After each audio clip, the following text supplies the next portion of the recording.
그 아래 중요한 제보를 제가 또 드려가지고 인연으로 좀 알게 된 건데. 그럼 오늘 제가 취재원이고 저를 취재하시는 그렇습니다. 그 RPD 느낌으로 예, 반대로. 어디서 보던 느낌 같아가지고 예. 보다 보니까 UCC 스타 스카우트 이렇게 되신 건지 제 예능 PD인데 야 빼와 그알 스타일이야 뭐 이렇게 되신 건지. 인상 보고 힘드셨던 건 뭐가 있어요? 그알 PD 하면서. 용의자 만남이 무섭지 않아? 이런 걸 물어보는데 마주하는 사무실에 그 작가 얼굴 봤을 때 그때가 더 무서워요.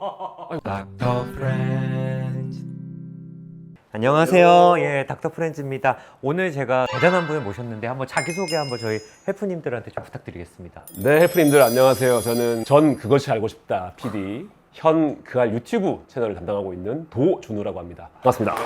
네. 많이들 뭐 그알 PD님이다 그러면은 또 유명하신 분이라 많이 아실 것 같은데 저랑은 또 친분이 있습니다. 그래서 뭐 형 동생 하는 사이고 술잔을 자주 기울이는 사이인데 제가 알게 된 거는 그 아래 중요한 제보를 제가 또 드려가지고 인연으로 좀 알게 된 건데. 제보가 있었나요? 아니요, 그냥 농담이고요. 이렇게 흘러가는구나. 당황했어. 저희 헬프님들도 제가 거짓말 많이 하는 거 알아가지고. 도준우 PD님께서 그 알에서 3년 가까이 계시고 지금은 그 알 유튜브 채널 운영하고 계시는데 거기에 이제 제가 또 출연한 적이 있어서 그 인연으로 지금까지 이렇게 어떤 성격을 가진 사람들이 그 알 PD를 할까? 그게 너무 궁금했어요, 개인적으로. 도준우 PD님을 통해서 한번 제가 파헤쳐 보려고 합니다. 그럼 오늘 제가 취재원이고 저를 취재하시는 그 RPD 느낌으로 예, 반대로. 어디서 보던 느낌 같아가지고 예, 보다 보니까 그래서 이거는 예전에 우창윤 선생님이랑 저도 했던 검사인데 웨이마크라는. 충격적인. 충격적이에요? 지금 어떡해요? 발산을 하시는 거죠, 그 욕구를. 그게 아마 성취 지향이 높은. 내가 중요하게 생각하는 가치나 내가 속한 조직은 어떤 문화인지를 보는 검사를 제가 사전에 미리 보내드려서 이렇게 열심히 하셨고, 결과는 제가 도준우 PD님께도 미리 말씀 안 드렸어요. 오늘 공개하려고 해서 오늘 저한테 처음 듣는 거거든요. 그러니까 어제 메일 발송한다고 카톡이 왔는데 메일이 안 오는 거예요. 저한테만 왔어요. 제가 일부러 저한테만 보내달라 그랬거든요. 제가 한번 좀 낱낱이 파헤쳐 보겠습니다. 제일 중요한 게 내가 추구하는 핵심 가치가 뭐냐. 도준우 PD님은 과연 업무를 할 때 뭐를 중요하게 생각하는지. 그래서 오늘 이 검사를 통해서 한번 제가 거의 좀 소개해 드리려고 해요. 그래서 이 6가지 가치가 있거든요. 뭐가 더 좋다 나쁘다는 없어요. 이 6가지 핵심 가치가 다 중요한데 어떤 개인의 성향을 보여주는 거죠.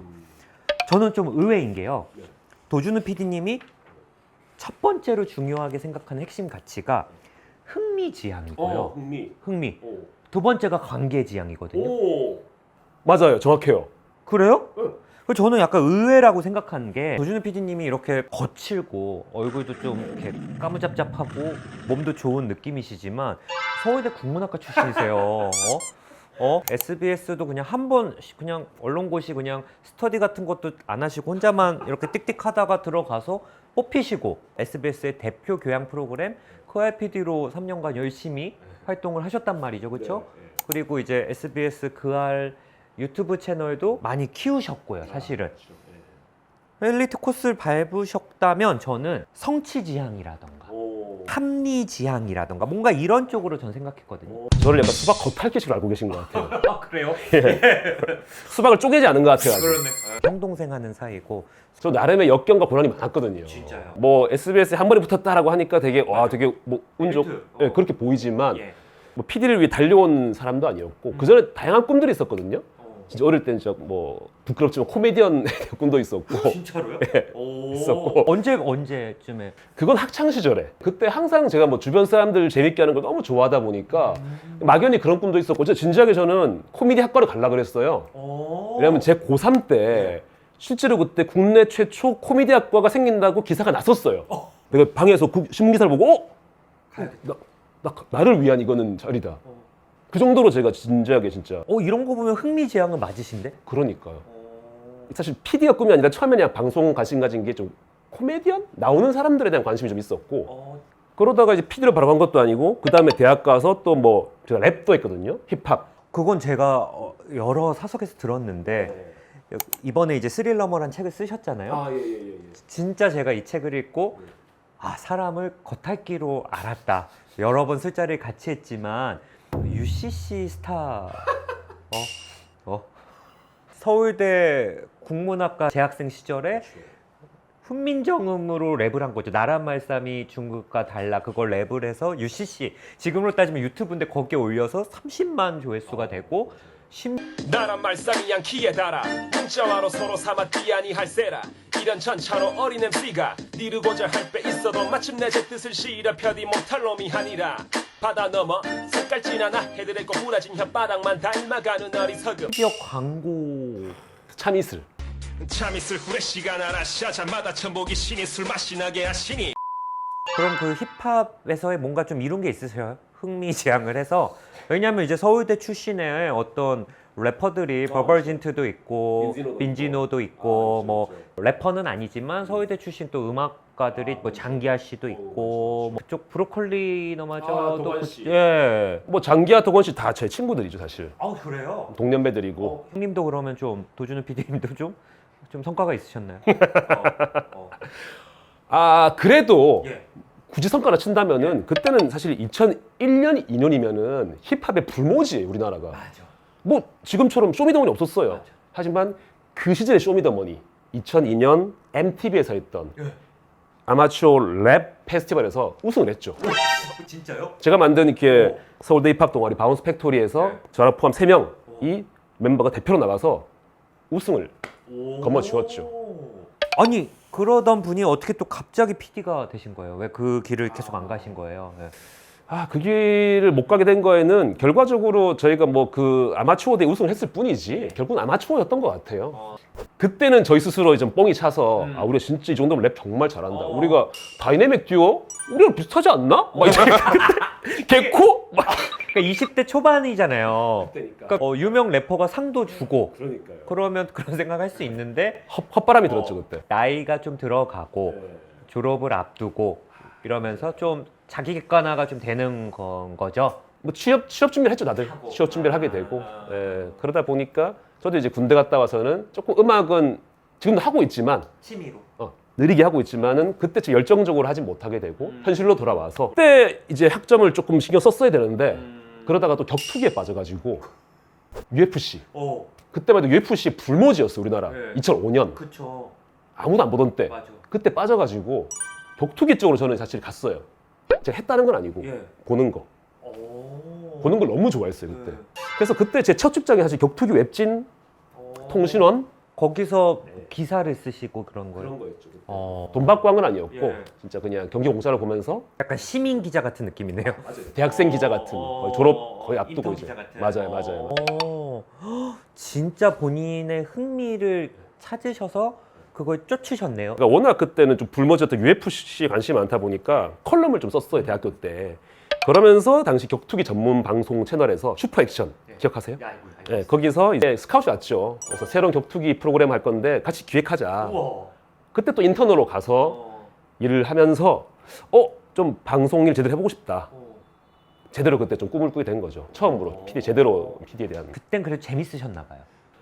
좀 아쉬워서 그랬어요. 사실은 격투기 방송 채널에 갔는데 제가 말이 PD지 사실상 외주사가 다 제작을 하고 저희는 그냥 일주일에 한 번 정도 그냥 회의하고 나머지는 다 사무적인 일 메꿔지지 않더라고요. 저희가 하고 싶은 건 큰데 그래서 이걸 하려면 어디를 가야 되지? 방송사를 가야 되는구나. 그때는 이제 지상파밖에 없었고 그러면 방송 PD를 해보자. 그래서 인턴을 이제 끝나자마자 그냥 그만하겠습니다 하고 이제 방송국 준비를 한 거죠.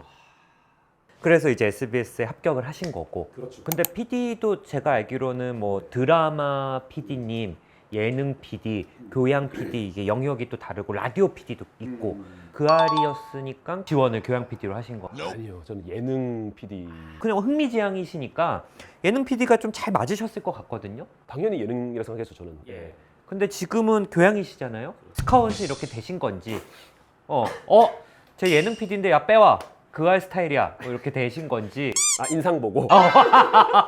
단단해 보여. 건강해 보인다. 뭐 이런. 근데 제가 예능 프로를 좋아하니까 당연한 예능이지 하고 예능을 지원했던 거고 그래서 덜컥 됐던 건데 내가 예능을 보는 걸 좋아하는 거랑 그래서 예능을 만드는 또 조직 안에서 예능 PD로서의 정체성이랑은 또 다르더라고요. 그래요? 제가 힙합 정신이 좀 있잖아요. 그러니까 뭔가 어디 구속되는 거 싫어하고. 근데 저도 예능 프로그램의 이미지만 보고 예능 PD는 되게 자유롭고 되게 그런 분위기인 줄 알았는데 막상 되게 좀 위계가 세더라고요. 예능국이. SBS만 그랬던 게 아니라 기본적으로 예능 프로그램 자체가 한 명의 좀 메인 PD가 좀 강한 권한이 있고 또 도제식이에요. 그러다 보니까 좀 위계적인 게 셌었고. 그럼 교양은 한 명 한 명이 좀 독립적으로 움직이나요, 뭔가? 그렇죠. 아무래도 그래요. 그러니까 예능 같은 경우는 메인 PD 한 명 있으면 그 사람을 따라서 쫙 같이 움직이는 거라면 교양은 보통 VCR 프로가 많잖아요. 뭐 TV 동물농장 하면은 고양이 편 하나, 강아지 편 하나, 뭐 이렇게 야생동물. 그러니까 각각의 PD가 있는 거잖아요. 좀 달라요, 시스템이. 그런 정보를 전혀 모르고 갔다 당황했죠. 매일 새벽마다 퇴근하는 길에 내일 사표 내야지라고 생각을 매일 했어요. 매일. 그러다가 결국은 사표를 냈죠. 뭐 할지 생각은 하고 내셨어요? 아니면 진짜? 그때 뭐 20대였기 때문에 그냥 뭐라도 할 수 있다. 근데 여기보다 낫다. 여기는 내가 못한다. 그러니까 행복하지가 않으셨죠, 그때는? 행복하지 않았어요. 예. 내가 무한도전 같은 걸 만들고 싶다 하더라도 10년 뒤에는 할 수 있는데 왜 내가 그 10년 뒤에 올지 안 올지 모를 행복을 위해서 지금 내 현재를 파괴해야 되냐. 그건 아니다. 그 계기로 교양으로 이렇게 오시게 된 거네요, 그렇죠? 그래서 이게 흥미지향인 분들은 보면은 좀 다양한 관심사를 가지고 있고 새로운 거, 변화에 좀 개방적인 분들이에요. 도준우 PD님이 그런 부분이 좀 많은데 이게 참 핵심인 것 같아요. 신선하고 흥미로운 상황에서는 되게 몰입하는데 즐거움이 지속되지 않는 상황에서는 고통을 감내하면서 인내하는 게 좀 어렵다. 정확합니다. 단순 반복되는 작업에는 좀 흥미를 잃으면 좀 참을성이 떨어지시는 거죠. 그래서 프로그램도 하다가 제가 막 좋게 말하면 이제 편해진 거잖아요. 이 프로그램이 이제 익어서. 그러면 이제 편하게 일하면 되는데 편해지면 좀 지루해져요. 딴 데 갈래요. 이런 식으로 많이 했던 것 같아요. 스스로 어쨌든 계속 새로운 걸 찾으시네요. 유튜브 팀원 것도 마찬가지고 좀 새로운 거 재밌는 걸 하고 싶어서. 예. 성공 가능성이 적더라도 혹은 남들이 야 거기 왜 가? 이러더라도 본인이 좀 도전적인 모습으로 새로운 분야를 좀 개척할 수 있다. 흥미지향과 관계지향이 동시에 높으시니까 새로운 사람들 만나고 끊임없이 새로운 관계를 형성하는 데도 능력이 있으시다 이렇게 나오셨거든요. 재밌지 않은 부분 때문에 이제 예능을 떠나신 것도 있지만 관계지향적인 부분이 두 번째로 높으시기 때문에 사람들과 어울려서 우호적인 관계에서 일하고 싶어 하거든요. 맞아요. 제일 중요해요. 그렇죠. 그러니까 뭐 어떤 성취나 목적 혹은 뭐 합리적인 그런 것보다는 지금 당장 뭐 어떤 성과나 성취가 없더라도 내가 좀 손해 보더라도 내가 지금 일하는 이 관계가 좋다면 내가 감내할 수 있고 또 힘들더라도 뭐 선배나 동기, 후배들과 관계가 또 괜찮으면 또 참으실 수 있고 하는데 이제 아마 재미도 없는데 예능의 분위기가 또 너무 수직적인 관계여서 더더군다나 또 그러셨을 수도 있을 것 같아요. 그게 컸죠. 사실 재미가 없었냐 하면은 그렇진 않거든요. 일이 뭐 재미없진 않았어요. 제가 첫 프로가 우차싸 조연출이었는데 저 코미디 너무 좋아하고 옛날 꿈이 코미디언이었잖아요. 너무 좋았어요. 그 일하는 거 너무 좋았고 그다음에 스타킹, 패밀리가 떴다까지 했었는데 그때 다 좀 재밌던 프로였잖아요. 편집하면 재밌어요. 사실 그걸 편집하다가 웃을 일이 없잖아요. 그치. 그치. 그걸 뭐 계속 돌려보면서 이렇게 하지 않잖아. 괴롭죠 오히려. 시신 사진도 봐야 되고. 근데 예능 때는 오히려 되게 즐겁게 일했죠. 그런 면에서는. 그래서 흥미가 없었던 건 아닌데 결국은 이 관계 문제가 컸던 것 같아요. 근데 이제 세상에 이런 일에 대해서 또 스릴러머에서 적어주신 그 에피소드가 전 되게 재밌더라고요. 세상에 이런 일이 PD님들이 전 그런 식으로 일을 하는 줄 몰랐어요. 뭐지? 제보 뽑고 그것도 재밌고 그리고 그러니까 세상에 이런 일이 PD님들이 전국 각지에서 제보를 받으면 내려가셔야 되는데 막상 갔는데 뭐 방송에 담을 게 없어가지고 사실 그런 내용들 모아서 이렇게 올린 적도 있으시잖아요. 엑스파일로 하고 맞아요. 예. 그러면 일단 대기해봐라. 그 지역에서 대기해보면서 또 새로운 제보가 오면 가까운 PD를 그쪽으로 보내는 거. 그리고 되게 단촐한 구성으로 운전기사님이랑 PD님이랑 촬영 감독님 이렇게 세 분이 이렇게 짝으로 이렇게 가는 것도 좀 재밌었고 어떤 선배 PD는 뭐 음식을 중요하게 생각하고 어떤 선배 PD는 숙소를 중요하게 생각해서 이 한정된 출장비 안에서 전국 각지 맛집을 돌아다니시는 분도 있고 대충 먹고 좀 좋은 숙소에 묵는 분도 있고 이런 게 좀 했을 것 같은데 책을 되게 꼼꼼히 보셨네요. 꼼꼼히 봤죠. 감사합니다. 너무 흥미 있어가지고 그건 얼마나 하신 거예요? 그 세상에 이런 일. 세상에 이런 일이가 제가 예능에 있다가 사표를 냈다가 다시 이렇게 교양으로 넘어온 다음에 첫 프로 그거였어요. 그래서 한 1년 한 1, 2개월 꽤 오래 다른 프로에서 오래 했었고 되게 재밌게 일했어요. 그 관계적인 면에서 되게 힘들었기 때문에 거기선 정말 기장님, 저 뭐 선배 셋이서 가서 그냥 진짜 꽁냥꽁냥 만들어 오는 거예요. 예, 그게 너무 재밌더라고요. 너무 즐겁게 일했죠 그때. 정말 재미난 분도 많이 만나고 재미난 동물도 많이 보고. 그 꽝 나는 순간은 너무 좀 괴롭지만 지나고 보면 또 재밌는 추억이고. 교양 오셔서는 그 RPD를 3년이나 하셨거든요. 간판 프로그램인 만큼 또 PD님들의 책임감도 좀 많으실 거고 뭐 미제 사건이나 살인 사건이나 뭐 여러 가지 정치 관련 사건을 다루기도 하고요. 이걸 했을 때 좀 어떠셨는지가 궁금해요. 저도 교양국 와서 가장 이제 딜레마가 그거였죠. 어떤 교양국의 분위기, 조직, 뭐 사람들, 환경 너무 좋은데 내가 하고 싶은 건 예능이었고 그러다 보니까 저는 항상 얘기했던 게 저 짝 보내달라고. 왜냐면 그때만 해도 유일하게 교양국 내에 좀 예능 같은 프로가 짝이었어요. 그래서 항상 짝 보내달라 해서 그래서 결국 짝을 한 1년 정도 넘게 했었죠. 짝을요? 했었어요. 연출했었고. 오, 뭐 그거는 저 처음 알았네.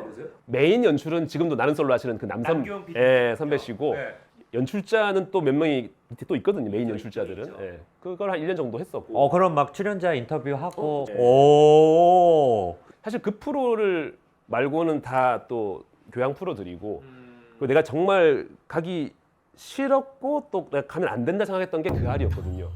왜냐면 난 정말 그런 교양적인 사람도 아니고 사회 문제에 그렇게 관심 많거나 범죄에 막 관심 있는 사람도 아니었고 생각도 못했던. 근데 어쨌든 교양국 왔는데 알고 보니까 이게 그 알은 어느 정도 연차가 되면은 SBS 교양 PD는 대부분 경험을 하게 되는 프로그램이었던 거예요. 한 번씩은 거쳐가야 되는. 정말 자격 미달이 아닌 이상은. 저는 근데 와 이건 정말 내가 하기 싫다도 있겠지만 내가 하면 안 될 것 같은 거예요. 나 같은 사람이 무슨 그 알 같은 이런 프로를 내가 할 수 있을까? 나 아닌 것 같다 이거는. 그래서 제가 항상 짝 가고 싶어요. 그 알은 못 가요를 계속 외쳤어요 이렇게. 외치다가 결국 가게 된 거는 선배들이 어쨌든 그 알을 하기 위해서 이제 연출자는 아니지만 취재 PD 자리 만들어서 좀 시키기도 하고 궁금한 얘기 Y에 가서 좀 트레이닝 시키기도 하고 조금씩 물들인 거죠. 조금씩 그 익숙해지게. 여기도 나름 뭐 좀 재미가 있고 좀 보람이 있다라는 걸 살짝 물들인 거예요. 겪어봐라. 그 과정 통해서 나름 재미가 있고 뭐 현장에서 느끼는 성취감도 있네 라는 걸 좀 느꼈고 그럼에도 결국 그 알을 간다 했던 거는 결국 그 이유는 그 알이 꼭 가고 싶어서였다기보다 기획을 하고 싶었거든요. SBS 교양부에서 그때만 해도 기획이라는 게 그 알을 잘 해낸 사람한테 주어지곤 했어요. 그 당시에는. 지금은 뭐 기획안 공모도 하긴 하지만 그렇다 보니까 나는 기획을 하고 싶으니까 그 알을 찍고 기획하겠다라는 생각으로. 네, 그래서 그때 제가 국장님인가? 이게 제가 그렇게 얘기했어요. 나 그 알 딱 1년만 하겠다고. 보통은 3년 하거든요. 3년 전에 안 보내줘요. 몸에 이상이 생기지 않는 이상. 저는 이제 한다는 것만으로도 이제 당시에는 준우가 그걸 한다 그러네? 라는 생각이었던 거예요. 그래서 1년? 그럼 해봐. 라고 했는데 막상 갔더니 꽤 그 알에서 느끼는 흥미라고 말하면 좀 다르긴 한데 흥미가 뭐 막 펀, 막 어. 이런 게 아니더라도 호기심 이런 것들도 있을 수 있고 그렇죠. 막 이거 해보고 싶다, 파고 싶다. 그런 흥미로운 감정들이 생기더라고요.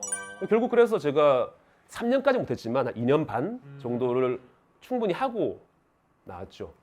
그 RPD님들도 뭔가 이제 본인이 하나씩 맡아서 한 주를 준비하시는 거예요? 저 때만 해도 6명의 PD가 6주에 하나씩 했었고 지금은 주 52시간 그 이후로는 8명의 PD가 8주에 하나씩. 어떤 거에 좀 어떤 흥미가 좀 생기셨었어요? 뭐 그 알 하면 보통 뭐 사명감, 뭐 정의감 얘기하잖아요. 근데 저는 솔직히 그런 걸 가지고 간 건 아니었거든요. 사명감, 정의감은 하다 보면은 안 생길 수가 없더라고요. 그러니까 사건의 피해자분 만나고 정말 나쁜 가해자를 만나게 되고 이러면은 근데 아직도 뭐 처벌을 안 받고 있다 이런 거면 그러면은 사명감, 정의감이란 게 그냥 당연한 감정처럼 따라오는 거고 제일 저를 끌었던 큰 원동력은 호기심? 이거 왜 이렇지? 이거 왜 범인 안 잡혔지? 이 사람들은 왜 이렇게 이걸로 난리 났지? 그런 호기심으로 시작해서 많이 취재를 했던 것 같아요. 네, 그러니까 끝을 생각하지 않고 그러니까 약간 미관식은 아니었던 거죠. 일단 달려들어서 내 호기심을 풀어가면서 취재를 했던 그 과정이 재밌었어요.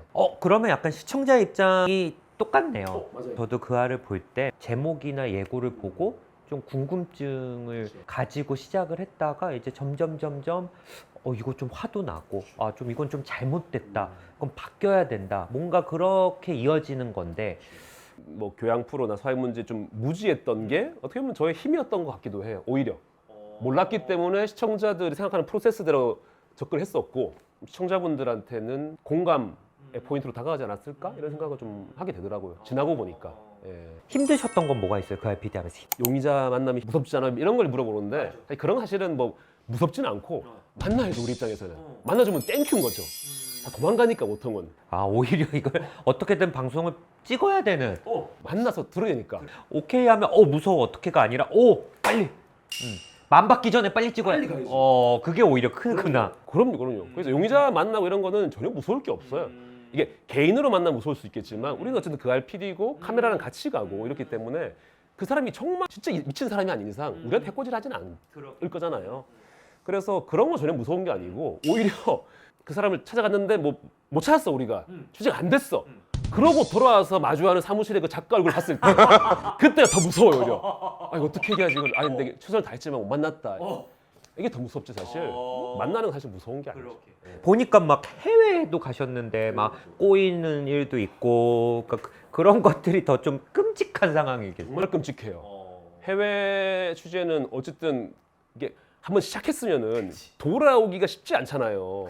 현지에서 어떻게든 해결해야지. 어떻게든 하고 와야 되는 거예요. 국내는 부산 갔다가 안 되면 다시 오면 되거든요. 그러니까 만반의 준비를 하고 가지만 또 해외 상황상 여러 가지 생각지 못한 변수가 있고. 저 같은 성격 오진승이라는 사람이 그 RPD 한다 어떨 것 같으세요? 잘하실 것 같으면서도 내가 느끼는 이제 진승 쌤은 되게 어떤 피해자든 힘든 사람들 말에 되게 잘 들어주고 공감을 해주는 일을 하고 계시고 그런 사람이잖아요. 되게 필요한 소양인데 그 RPD한테 너무 그러다 보면은 힘들어지는 사람들이 있더라고요. 동료 중에서도 피해자나 유족들한테 너무 감정이입하고 하다 보면은 본인 또 너무 힘들어지는 거예요. 우리는 이거를 3년 동안 해야 되는 사람인데 매번 사건마다 그렇게 돼버리면은 지치고 그런 면에서는 조금 거리를 뒀거든요.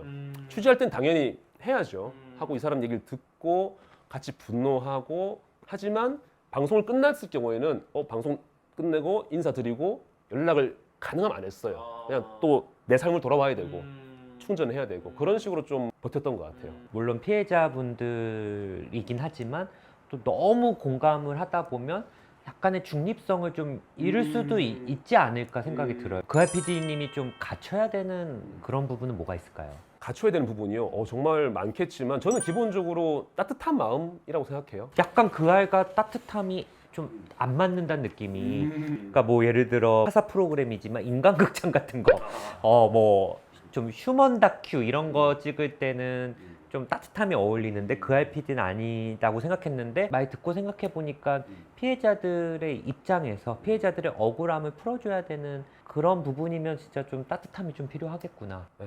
사실은 뭐 그 RPD 외에 그냥 PD의 가장 기본적인 소양이 저는 따뜻한 마음이라고 생각하거든요. 어쨌거나 사람을 만나면서 일을 뭐 출연자도 있지만 정말 많은 스태프들과 일하잖아요. PD들은 정말 많은 스태프들과 일을 해야 되기 때문에 그 관계도 되게 잘 쌓아야 되고 그런 과정에서 일단 사람 하나하나에 대한 애정을 갖지 않다 보면은 좋은 사람들과 일하기 힘들어요. 결과적으로는 사람들과 좋은 교감을 하고 그렇게 쌓아 나가야지 나중에 내가 연출할 때 됐을 때 또 정말 좋은 사람들과 또 일을 할 수 있고 그게 되게 중요하거든요.